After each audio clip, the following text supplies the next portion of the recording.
February 17th, around 4:21 in the morning, I got a call through my Facebook Messenger, and it was my son's auntie. Her name is Angela. So I woke up and I answered the call, and she said,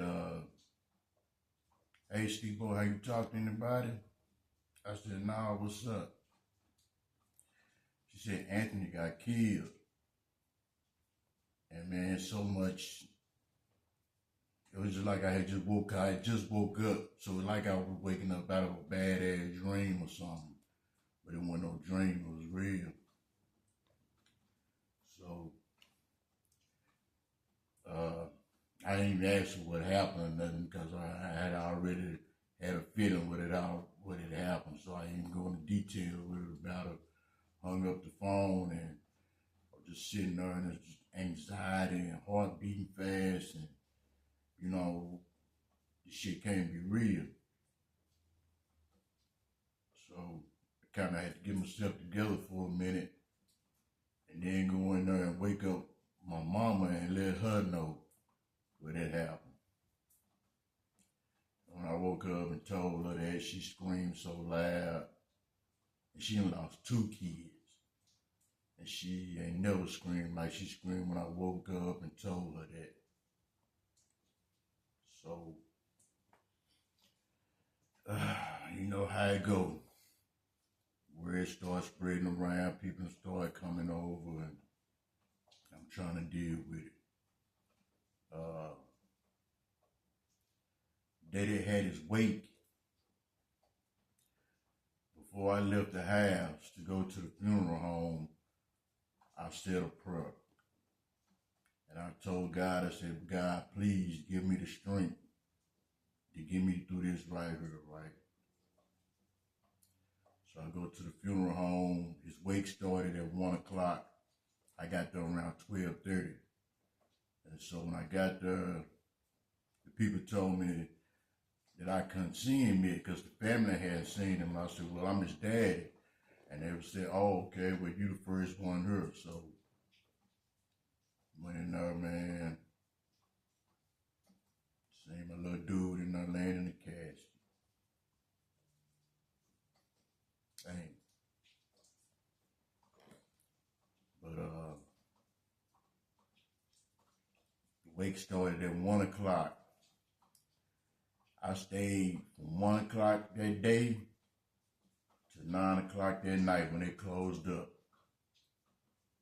I stayed there the whole day. Saw everybody's face who came in and came out. So God showed me. He made me strong enough not just to get through that, but you're going to stay there the whole day and deal with it. You know what I mean? That's how strong that prayer was that I sent. So the funeral come and I get up and I tell all the little young niggas that's sitting up in the funeral, I pointed at my son's casket and I told them, "This is what the streets end you up in like this right here. So you can't say nobody that never try to tell you. You know what I mean?" So, yeah, had to bury my little dude, man. Yeah. But about a month later, they had caught the guy that did it.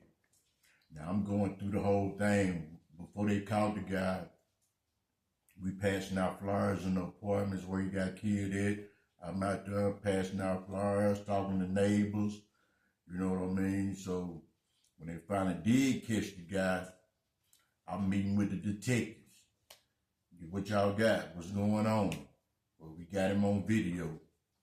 Do you want to see the video? I said, "No, I don't want to see it. You know, I still haven't seen it." So they catch the guy, and now it's going to take another 2 years before he go to court. So I'm dealing with that process. I'm meeting with the DA people and talking to them about the case and how things going and how they caught the other suspect that was with him. You know, all this. I'm there in their face. They know I'm not playing no games. I'm there with it. So 2 years go through. The guy was gonna try to go to trial, but once he heard the evidence against him, he changed his mind. So he took the 33-year deal that they offered him, right? So now I got to go to court and face this dude face to face to give a victim impact statement. The day before, the court date was set, I went down to the courthouse, met with the DA, had the DA walk me around the courtroom. Nobody went in court, so the courtroom was kind of empty except for the sheriff that was in there. He walked me in, showed me where the family gonna sit, what the guys gonna be sitting at. I sat in there for about 30 minutes just to get the feel of it, so ain't nothing gonna take me by surprise the next day. So the next day come, we have to go to court and meet this dude. 2 years. 2 years and went by. So they tell us, you know, they gonna let us give us a heads up when this guy's getting ready to come in. So they got the family sitting there waiting, and they, you know, letting them, y'all get ready, cause it's gonna happen. They just steady letting us know, steady letting us know. Then finally the guy walked through the door. I'm looking at him. I'm looking at him like, man, that's the dude that actually killed my son right there. I'm actually in the same room with this guy. You know what I mean? So my son, mama, and his sister, they went and they spoke and said what they had to say. Then it was my turn to go up. I get up there and I'm not reading no speeches or nothing. It's just straight whatever come out of my head is what I'm finna say.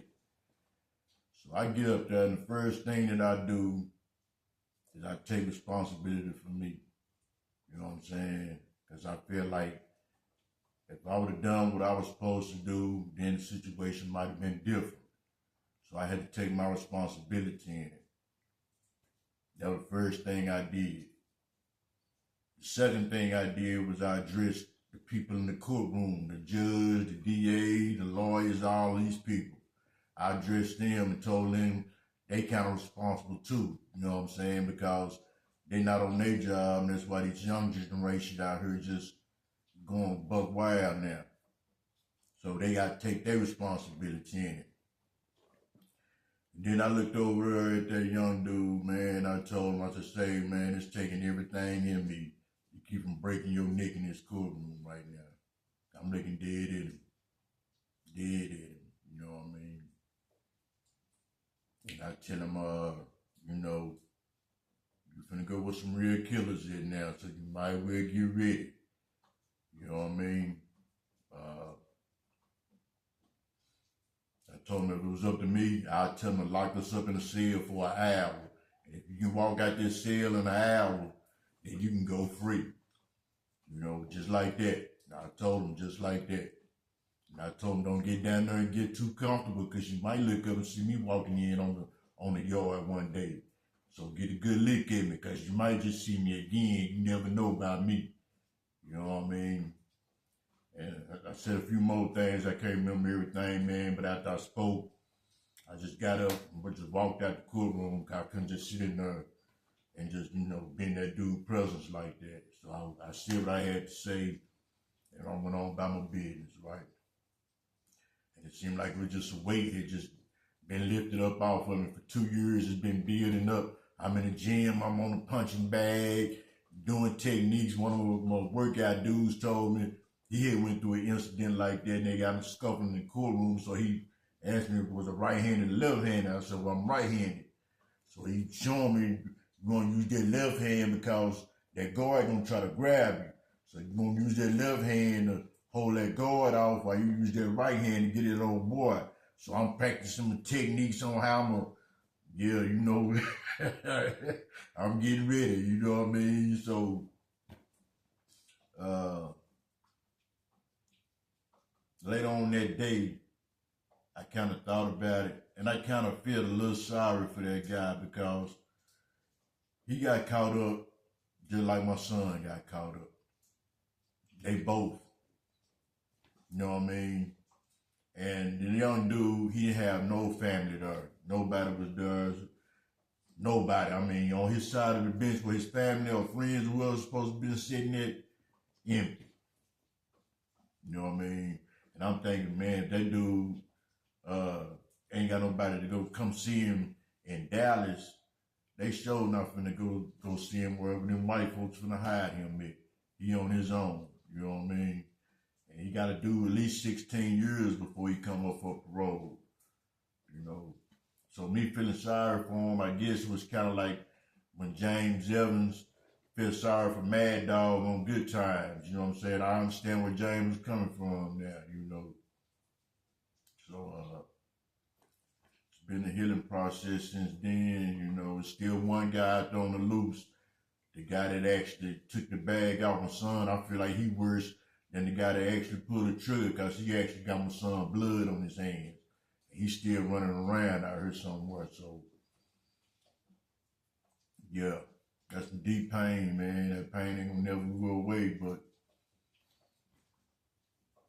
you have to deal with it.